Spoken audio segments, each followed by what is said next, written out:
opportunity and true levelling up, will the Prime Minister look to mandate and support councils to provide post-16 transport so all our young people in towns, cities and rural areas can reach their next stage in life? My honourable friend and the head teacher of Alston Moor Federation, Jill Jackson, have done a fantastic job in securing more funding, and I wish her well also, I believe, on her upcoming retirement. As he knows, our school travel policy ensures that no child is prevented from accessing education by lack of transport. Not only do we have home-to-school travel policies, but the 16 to 19 bursary fund can be used to support young people with transport costs, and more generally we're taking action to keep bus fares capped at £2, Mr Speaker, but I'll happily make sure that my honourable friend gets a meeting with the relevant minister to discuss his proposals further. Donaldson. Mr Speaker, the Prime Minister will be aware of unionist concerns about the need to remove the Irish sea border created by the protocol, and that disrupts the UK's internal market. Will the Prime Minister bring forward legislation to amend the UK Internal Market Act and both guarantee and future-proof Northern Ireland's unfettered access to the UK's internal market in all scenarios? Yeah. Can I thank my right honourable friend? I recognise the need to do more in this area, and I can confirm to him that the government does stand ready to legislate to protect Northern Ireland's integral place in the United Kingdom and the UK internal market, alongside an agreement to restore the executive. We can do this at pace, and I know my right honourable friend and his colleagues are working hard to achieve that. Our NHS, our police officers and the most vulnerable in Northern Ireland need devolved government urgently, and I think it's incumbent on all of us to work day and night to help achieve that. So Luke Evans. 121 MPs from across the House signed my open letter to supermarkets asking to have a Buy British button online. I'm pleased to announce that last week Morrisons were the first supermarket to implement a Buy British tab. That gives consumers the choice to have homegrown produce and also supports our farmers.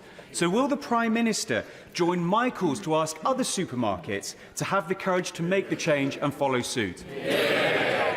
Well, Mr Speaker, this government will always back our farmers, and I welcome the work of my honourable friend and the National Farmers Union on this particular issue. We absolutely support calls for industry-led action on this topic. I welcome the news about the Buy British button at Morrisons, and I can tell my honourable friend that we will continue to encourage all retailers to do all they can to showcase the incredible food produced right here in the United Kingdom. Stephen Timms. Thank you, Mr Speaker. The marriage plans of thousands of couples were dashed last week by the sudden announcement of a big increase in the salary requirement for a spouse visa. Can the Prime Minister give any reassurance to those with very well advanced marriage plans which appear now to have been scuppered, and to families already in the UK who need to extend their stay who won't comply with the new rules? Can he at least offer some transitional help for families, or does his party's support for the family now only apply to the highly paid? Well, Mr Speaker, we have a long-standing principle that anyone bringing dependents to the UK must be able to support them financially. We should not expect this to be at the taxpayers' expense, and the threshold hasn't been raised in over a decade. It's right that we have now brought it in line with the median salary. The family immigration route, as he knows, does contain provision for exceptional circumstances, but more generally it's also right, and I can tell him, to look at transitional arrangements to ensure that they are fair, and the Home Office are actively looking at this and will set out further information shortly. Olin Mumbycroft. Thank you, Mr Speaker. And I make no apology for raising once again the issue of steel. As we are at serious risk now of losing the ability to make virgin steel here in the UK. I know the government are working hard on this, but it is a matter of national security, and we need the Prime Minister's leadership on this issue. What is he doing to ensure that we are able to make our own virgin steel and we don't lose it under his watch?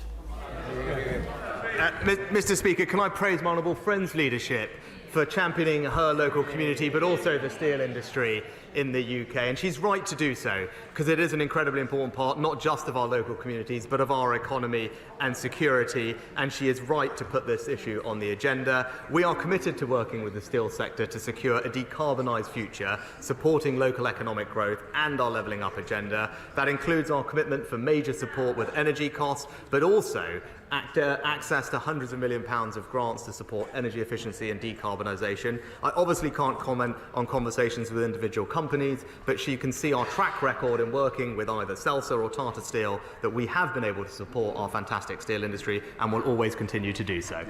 Smith. Thank you, Mr. Speaker. A road company has walked away from 13,000 tonnes of hazardous waste in Lancaster, and it's now been on fire for 10 days. There are plumes of smoke covering our city.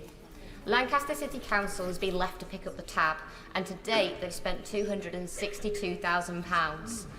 Without government support and intervention, this fire will burn for several months. So will the Prime Minister support my local council with swift government support? Can I thank the honourable member for raising this incredibly important question? I know she's been working alongside my honourable friend, the member for Morecambe, on this. And can I also thank the emergency services in her constituency? Now, my understanding is that Lancaster City Council, the Environment Agency and the UK HSA and emergency services are working together to ensure that the health risks and environmental consequences are minimised. But I will ensure that the relevant minister understands the absolute urgency of the issue that she's raised, and I'll make sure that she meets with them as soon as possible. Jerome Mayo. Mr. Speaker, some dental practices are taking advantage of post-COVID demand to take their NHS practices private, earning more money but leaving behind those most in need. Training a dentist cost constituents in Broadland more than £300,000. Does my right honourable friend agree with me that if a dentist accepts public funding in order to qualify, they should be asked to commit to NHS dentistry for a number of years before going private? Mr. Speaker, my honourable friend makes an excellent point, and we are investing £3 billion into dentistry. The dentistry contract with the NHS was reformed last year to improve access for patients, and around half of all treatment were delivered to non-paying adults and children. The number of adults has gone up by 10%, the number of children by 15%, but my honourable friend is right, and more needs to be done, and that's why the government will be bringing forward the dentistry recovery plan in due course. Well, I should have called over. Thank you, Mr. Speaker. There are 12 days until Christmas, and hundreds of families in Battersea will be worried. Not about being able to buy gifts for children, but whether they can afford food and heat for their homes due to the Tories' cost of living crisis. Over 4,300 emergency food supplies were provided in Battersea by the Wandsworth Food Bank this year, and they have told me that they are bracing for the worst winter yet. So what is the Prime Minister doing to ensure families do not go cold and hungry this Christmas? Well, Mr. Speaker, we care deeply about making sure those who are most vulnerable in our society get the support that they need through the winter. That's why we increased welfare by record amounts earlier this year. We supplemented that with cost of living payments of £900 for the most vulnerable. It's why we supported those with energy bills who need our help the most. Pensioners in her constituency and elsewhere will receive up to £300 alongside their winter fuel payment. And indeed, that support lasts not just through the winter, but into next year, because we're deeply committed to helping those who need it, and this government has got a track record of delivering that help. Mr. Boris. Thank you, Mr. Speaker. The Prime Minister is rightly focused on taking long-term decisions to improve the lives of people in this country. So can I make a suggestion? Our mental health legislation is 40 years old, and we made a manifesto commitment in 2017 and 2019 to reform the Mental Health Act, because we have people with learning disabilities and autism sectioned under the Act being kept an inappropriate accommodation for long periods. We have people sectioned under that Act not receiving the compassionate care that they deserve and, in a sense, are criminalised. And we have people sectioned under that Act who have their mental health condition re-stigmatised by the act of sectioning. So would the Prime Minister, in the absence of a bill in the King's Speech, would the Prime Minister agree to meet with me and other like-minded colleagues to discuss how we might be able to take forward reform of the Mental Health Act, because it simply isn't fit for the 21st century? Well, can I thank my honourable friend for raising this important issue. He's absolutely right about the work that needs to be done, and I'm grateful to the Joint Committee on the draft Mental Health Bill, and our intention is, when parliamentary time allows, to bring forward a bill. I'd be happy to meet with him and colleagues to discuss this, but also just remind everyone that we are undertaking the largest expansion of mental health services in a generation, £2.3 billion of extra funding by March of next year, increasing capital investment in mental health urgent care centres, and, under the long-term workforce plan, the largest expansion of the mental health workforce that we've ever seen in this country. Speller. Thank you, Mr. Speaker. Rather than the headline chaos of a government that is dominating the media, much more important to the public, business and organisations is their deeply unsatisfactory day-to-day experience in engaging with this dysfunctional administration. As far as they can see, Britain isn't working. When's he going to get a grip? Mr. Speaker, the most pressing issue facing families is the cost of living, which is why this government has delivered what it said, which was to halve inflation, Mr. Speaker. Not just that, we are supplementing that with significant tax cuts benefiting working families from January, £450 for a typical person in work, demonstrating that we are absolutely on the side of hard-working families, and this government is cutting their taxes.